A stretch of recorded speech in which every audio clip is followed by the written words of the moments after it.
친구들 안녕 반갑습니다. 35번째 시간이에요. 자, 일본 두 번째 시간이죠. 오늘 지난 시간에 일본의 무사정권이 무엇인지에 대해서 알아봤다면 그 중에 마지막 막부, 에도 막부에 대해서 오늘 공부하는 시간 가져보도록 하겠습니다. 자, 우리가 일본사를 반으로 쭉 나눴을 때 앞부분 같은 경우에는 다른 나라들이랑 마찬가지로 왕 중심의 율령체제라고 이야기를 했어요. 그러다가 우리가 이제 일본사의 뒷부분, 우리가 흔히 일본의 중세사라고 부르는 부분을 넘어가게 되면은 이제 막부 체제가 시작되게 된다. 근데 막부 같은 경우에는 왕이 있지만 왕은 상징적 존재고 사무라이들 중에 최고의 실력자였던 쇼군이 실질적인 지배자로서 일본을 지배를 했다. 그리고 이 쇼군이 이끄는 무사들끼리의 정권, 정부가 우리는 막부라고 불렀다. 기억을 할 겁니다. 자, 막부는 일본에 총 3번이 있었죠. 가마쿠라 막부, 무로마치 막부, 에도 막부가 있었고요. 우리가 가마쿠라랑 무로마치 막부 각각 공부를 했고요. 무로마치 막부 말기가 되게 되면은 각지의 사무라이들이 일어나가지고 서로 미친 듯이 전쟁을 하게 되는 전국 시대가 벌어지게 되었습니다. 전국 시대에서 처음으로 두각을 나타냈던 인물은 오다 노부나가였고요. 오다 노부나가가 전국 통일을 거의 눈앞에 둔 상황에서 부하에 의해서 배신당해서 암살을 당하게 되면서 이 오다 노부나가의 세력을 이제 흡수해서 결국에 전국 통일을 완성하는 인물이 오다 노부나가의 부하였다. 도요토미 히데요시다. 이렇게 얘기를 했습니다. 사실 도요토미 히데요시는 우리나라에 쳐들어온 사람으로서 너무나 유명하죠. 그래서 우리나라에서는 사람들이 굉장히 싫어하는 인물인데 일본에서는 도요토미 히데요시를 굉장히 존경하는 인물 중에 한 명입니다. 왜냐하면은 사실 도요토미 히데요시는 이름난 사무라이 집안 출신이 아니에요. 심지어 사무라이 출신이 아니다라고 하는 이야기도 있을 정도로 굉장히 별 볼 일 없는 집안 출신입니다. 그런데 오다 노부나가의 부하로 들어가가지고 자신의 능력으로 밑바닥에서부터 올라오는 사람이에요. 도요토미 히데요시가 오다 노부나가 부하로 들어갔을 때 초창기에 오다 노부나가는 사실 도요토미 히데요시 이름조차도 안 불러줍니다. 원숭이 닮았다 그래가지고 야 원숭아 이렇게 원숭이라는 별명으로 부를 정도로 낮게 봤어요. 그리고 처음에 맡겼던 일도 뭐 화장실 청소를 시킨다던가 아니면 뭐 마구간에서 일을 시킨다던가 아니면은 주방에 식재료를 납품하는 일을 시킨다던가 뭐 이름난 사무라이가 할 만한 일은 아니었죠.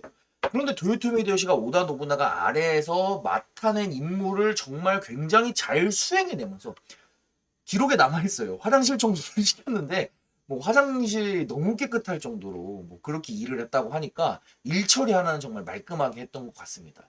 자, 그렇게 해서 사소한 일부터 하나하나 차근차근 밟아 나가면서 결국에 뭐 약간의 군대, 더 많은 군대, 뭐 그 다음에 단순한 전투, 뭐 성을 함락시키는 전투, 중요한 전투, 뭐 이런 식으로 계속해서 위치가 올라갔던 거예요.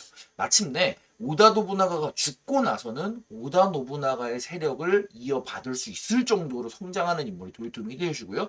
결국에 수백 년 동안 그 누구도 해내지 못했던 일본의 전국시대 통일을 완성하는 인물이 도요토미 히데요시입니다. 그래서 우리가 도요토미 히데요시가 전국을 통일했다.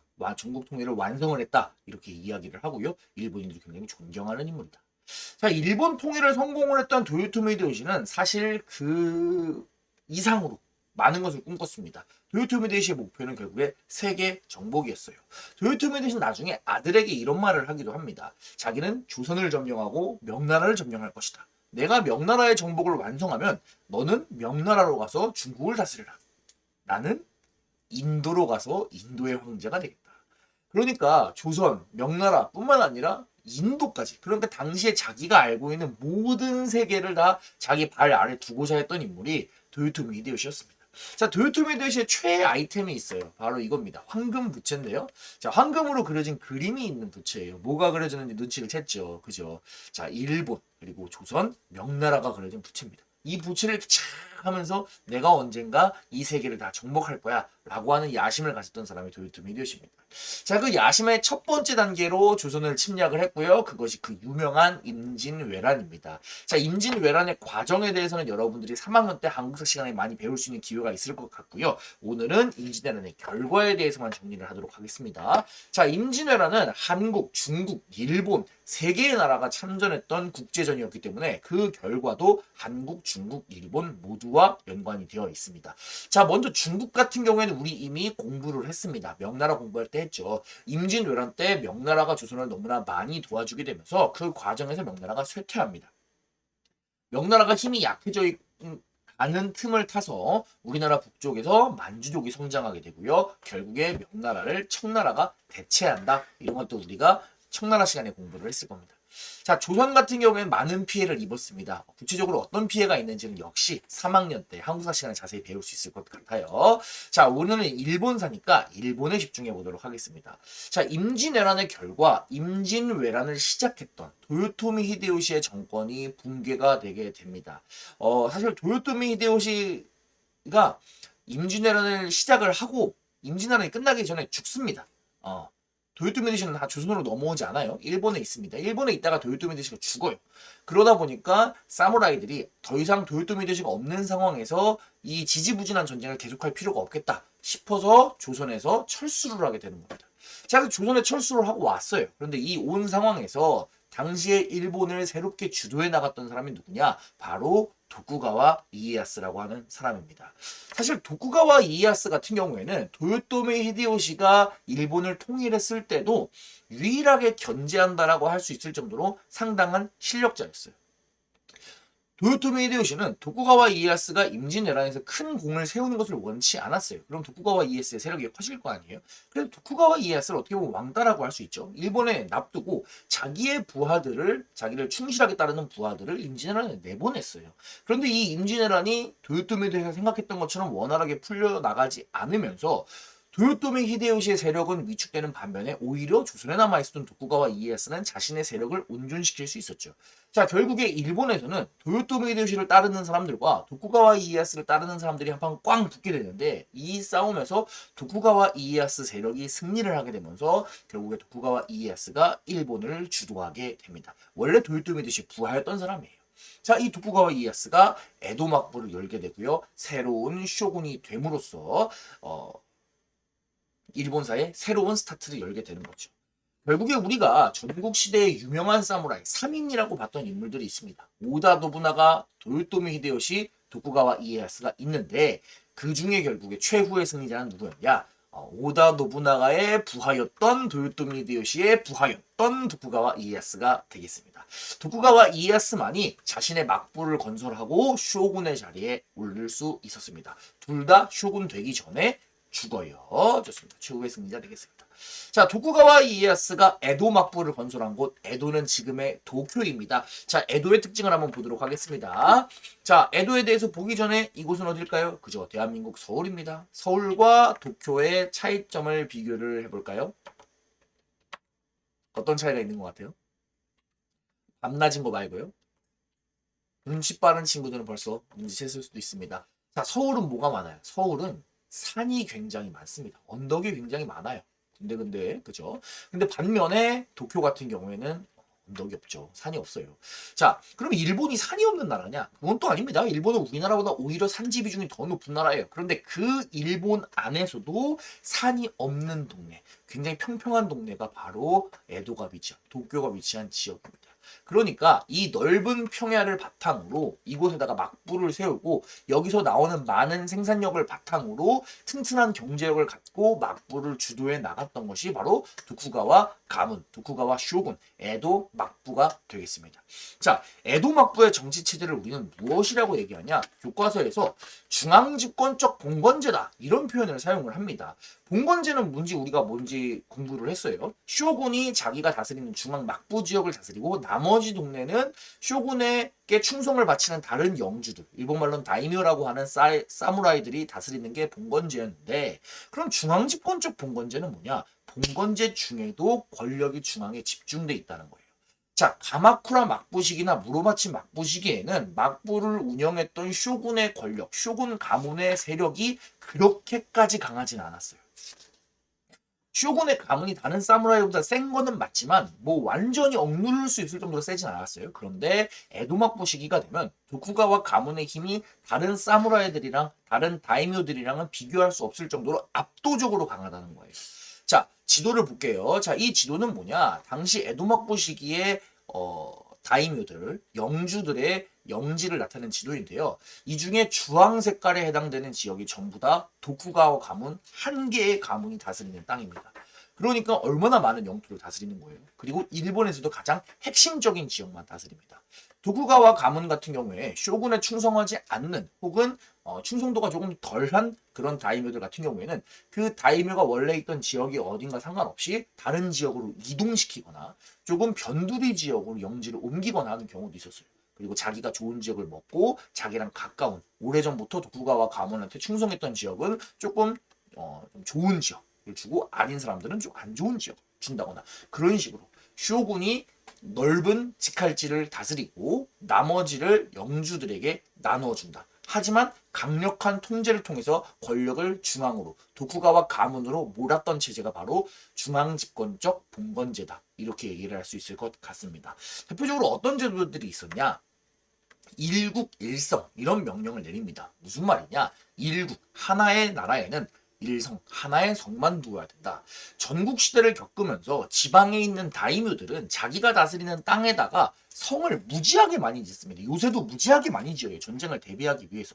자, 이제 전국 시대를 통일을 했어요. 그러면은 이러한 요새나 성들은 반란의 위험성이 있다는 거예요. 결국에 도쿠가와 가문에서 쇼군이 뭐라고 명령을 내리느냐? 너네 지방에 있는 다이묘들 너네 동네에서 네가 필요한 성 딱 한 개만 놔두고 나머지는 다 없애버려. 이렇게 얘기를 해버리는 겁니다. 왜? 도쿠가와 가문에 대항하지 못하도록. 그래서 실제로 일본에 가면 이름난 성들이 굉장히 많이 있는데 주로 옛날에 다이묘들이 다스리던 그런 영지 단위로 해서 한 개씩만 남아있다. 그래서 여러분들이 일본에 놀러 갔을 때 각 지역의 이런 다양한 성들을 관람해 보는 것도 상당히 재미가 있을 것 같습니다. 자, 일국일성 이외에 더 유명한 제도가 있습니다. 무엇이냐? 바로 산킨 코타이 제도라고 하는 제도입니다. 자, 산킨 코타이. 코타이라고 하는 말이 일본말로 교대란 뜻입니다. 그럼 뭘 교대하는 거냐? 자, 에도에 있는 쇼군은 지방에 있는 다이묘들이 어떻게 세력을 확장시키는지, 얘가 나한테 충성을 바치는지, 요새 어떻게 하고 있는지 이런 것들을 파악을 할 필요가 있습니다. 그러기 위해서 어떻게 한다? 지방에 있는 다이묘들을 1년에 일정 기간 동안 에도로 오게 하는 겁니다. 그러니까 지방과 에도를 번갈아 교대로 왔다리 갔다리 시키는 제도다. 이렇게 생각을 해주면 좋을 것 같아요. 덧붙여서 다이묘의 가족들을 에도의 인질로 잡아놓는 거죠. 그러다 보니까 지방 다이묘 입장에서는 내 가족도 에도에 있고 나도 1년에 몇 번씩은 에도에 가야 돼요. 가가지고 쇼군도 만나야 돼. 그러다 보니까 함부로 다른 마음을 품는다거나 하지 못했겠죠. 자, 또 이런 식으로 수많은 행렬들이 에도로 들어오게 되는데 도쿄로 들어오게 되는데 이게 혼자 올 수가 없잖아요. 내가 지방 영주예요. 남의 땅을 통해서 가야 돼. 근데 혼자 룰랄라 지금처럼 갈 수 있는 게 아니에요. 수많은 부하들과 행렬들을 이끌고 몇 달에 걸쳐서 가야 되는 겁니다. 그 비용 자체도 어마어마할 거예요. 그러다 보니까 다이묘들의 재정 상태가 더욱더 악화되고 돈을 축적시켜가지고 무기를 산다거나 아니면 반란을 꾀한다거나 하는 것들이 아예 불가능한 그러한 중앙 집권적 체제, 지방 다이묘를 견제할 수 있는 제도가 무엇이었다? 바로 산킨 코타이 제도였다. 이렇게 여러분이 생각을 해주시면 좋을 것 같습니다. 자, 에도 막부의 중앙 정치 체제, 중앙 집권적 봉건제에 대해서 봤다면 에도 막부가 대외 관계, 다른 나라와 외교는 어떻게 했는지 한번 살펴보도록 하겠습니다.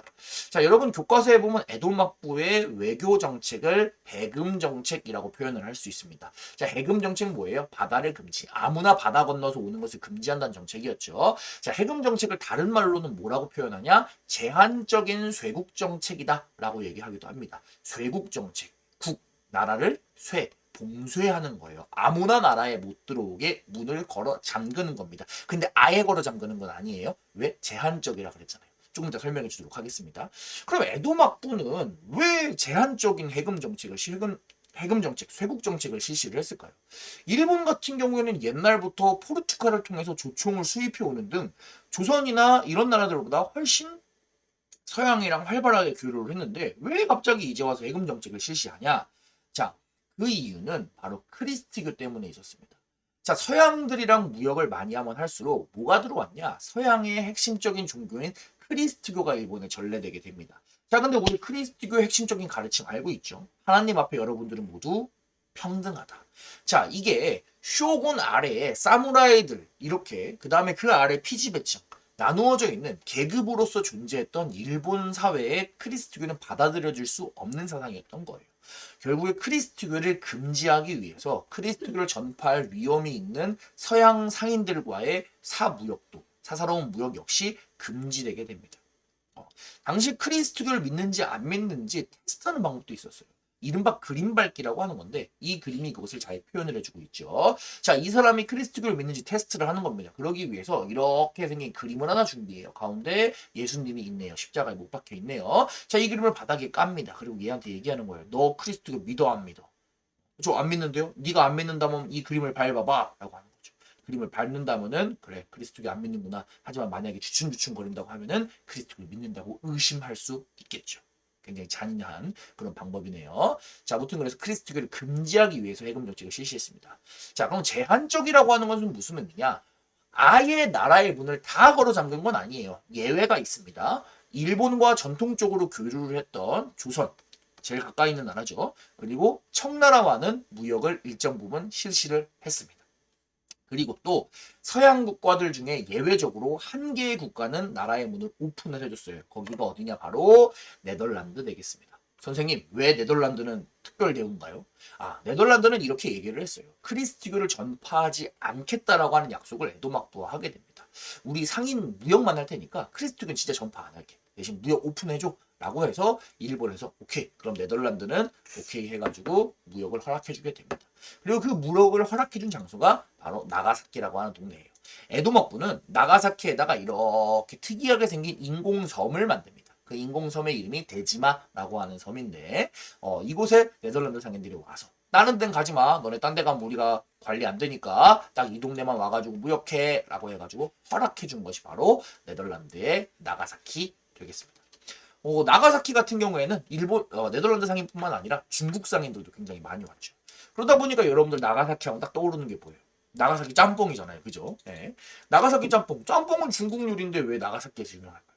그죠? 옛날부터 중국 상인들이 나가사키 지역에 많이 오다 보니까 중국 문화와 나가사키 문화가 혼합이 되면서 나가사키 짬뽕이 생길 수밖에 없는 그런 상황입니다.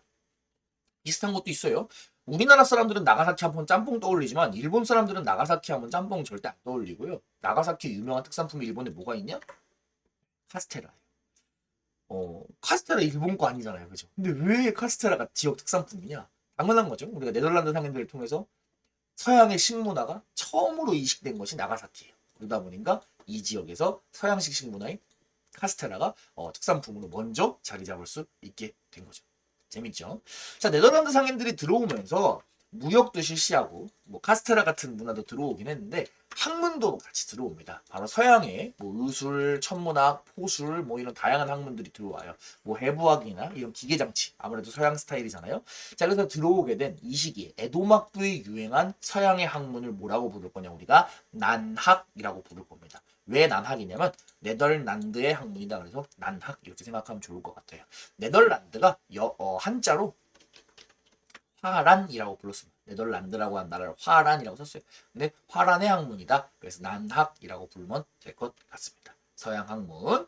좋아요. 자, 에도막부의 문화적인 특징은 무엇이 있냐? 우리가 에도막부를 가게 되면은 에도막부의 도시를 중심으로 해서 돈을 많이 버는 사람들이 등장을 합니다. 부유한 상인이나 수공업자들 같이 경제력을 갖춘 사람들이 새롭게 등장을 하기 시작해요. 도시들을 중심으로. 그리고 우리는 이러한 도시에 돈이 조금 있는 사람들을 뭐라고 부를 거냐? 일본어로 조닌이라고 부를 겁니다. 자, 이 조닌들, 자기가 갖고 있는 경제력을 바탕으로 문화생활을 하겠죠. 그래서 조닌이 즐기는 문화, 우리는 이것을 뭐라고 부를 거다? 조닌 문화라고 부를 거예요. 자, 조닌 문화의 대표적인 예시 딱 두 가지만 공부할게요. 첫 번째 무엇이 있냐? 가부키 있습니다. 들어본 적 있을 거예요. 자, 가부키는 쉽게 생각하면 일본식 오페라다 생각하면 좋을 것 같아요. 무대에 사람들이 올라가 있고 관객들이 있죠. 그래서 노래, 춤, 연기가 어우러져 있는 일본의 종합 예술이다. 이렇게 생각하면 좋을 것 같아요. 가부키라고 하는 걸 처음 들어보는 친구들도 있겠지만 이런 것들을 본 적 있죠. 우리가 가부키 화장이라고 해가지고 얼굴을 굉장히 하얗게 하고 나오는 그런 무대 화장 있잖아요. 이게 가부키 공연의 모습이다. 이렇게 생각해주면 좋을 것 같습니다. 이거는 뭐 시험이랑은 상관없지만 재미로 설명해 주자면 참고로 일본의 전통에서 가부키 공연에 서는 배우들은 전부 다 남자입니다. 이 사람들은 전부 다 아마 남자 배우가 여자 분장을 하고 나온 걸 거예요. 그렇습니다. 재밌죠? 넘어가도록 하겠습니다. 자, 우리가 가부키 봤다면은 또 다른 조닌 문화 대표적인 예시로 우키요에 될 수 있습니다. 딱 보는 순간 뭐, 이거 아는 그림이다 이런 생각 들죠. 여러분이 뭐 라면집을 가든지 우동집을 가든지 하다못해 유니클로를 가면 이런 그림들을 좀 볼 수 있을 겁니다. 우리가 머릿속에 갖고 있는 전형적인 약간 일본식 그림 느낌, 이런 그림들, 우리가 이런 것들을 우키요에라고 부릅니다. 우키요에 일본식 그림이고요. 색 판화 이렇게 생각하면 좋을 것 같아요. 판화에서 찍어내는 건데 거기다가 색깔을 입혔다 이렇게 생각해 주시면 좋겠습니다. 또 이 우키요에가 재밌는 게 일본 안에만 머무르는 게 아니라 상인들을 통해서 서양으로 넘어갑니다. 이 그림들이. 그래서 어떻게 되냐? 서양, 유럽의 인상파 화가들의 영향을 줍니다. 예, 그래서 보게 되면 이쪽이 우키요에, 이쪽이 인상파 화가의 그림. 똑같죠. 예, 그래서 보면서 연습을 한 거예요. 인상파 화가가 뭔가요? 선생님처럼 그림이나 미술을 잘 모르는 사람도 인상파 화가 다 알아요. 아마 여러분들 그림을 보면 알 겁니다. 이런 그림 그린 사람들 있잖아요. 대표적으로 누구예요? 그 유명한 인상파 화가, 반고 이런 사람 있죠. 그래서 뭐 고흐나 모네 이런 인상파 화가들의 영향을 주었다. 그래서 당시 서양 사람들이 그린 그림을 보게 되면은 서양 사람들이 그렸음에도 불구하고 굉장히 일본 스타일의 그림, 일본의 영향을 많이 받은 것을 우리가 확인할 수 있습니다. 그래서 일본의 우키요에가 유럽의 인상파 화가들의 예술 양식에 영향을 주기도 했다. 이런 것들을 반드시 우키요에 조닌 문화하면서 같이 알아두면 좋겠습니다. 자, 오늘은 에도 막부의 정치, 그 다음에 뭐 외교, 문화 다양한 부분을 살펴보았네요. 에도 막부를 세운 사람은 도쿠가와 이에야스입니다. 에도는 지금의 도쿄인 거 잊으면 안 됩니다. 자, 에도 막부의 특징은 무엇이냐? 그냥 봉건제가 아니라 중앙 집권적 봉건제예요. 산킨 코타이를 통해서 지방에 있는 영주, 다이묘들을 견제하는 데 성공을 했습니다. 외교 정책으로는 대금 정책을 실시를 했어요. 하지만 제한적 쇄국 정책이었어요. 그러니까 일부는 오픈했어요. 대표적으로 서양 국가였던 네덜란드한테는 오픈을 했습니다. 덕분에 나가사키에서 무역이 활발하게 이루어졌고요. 난학과 같은 서양 학문이 들어오기도 했지요. 문화적으로는 돈을 조금 가졌던 조닌 문화가 발달을 했습니다. 가부키랑 우키요에를 예시로 들었고요. 우키요에 같은 경우에는 서양의 인상파 화가들에게도 영향을 주었다. 우리가 꼭 알아두시면 좋겠습니다. 친구들 좋아요. 그럼 우리가 일본사까지 다 공부를 했고요. 다음 시간에는 다시 서양사로 넘어가 보도록 하겠습니다. 친구들 수고 많았어요. 그럼 안녕.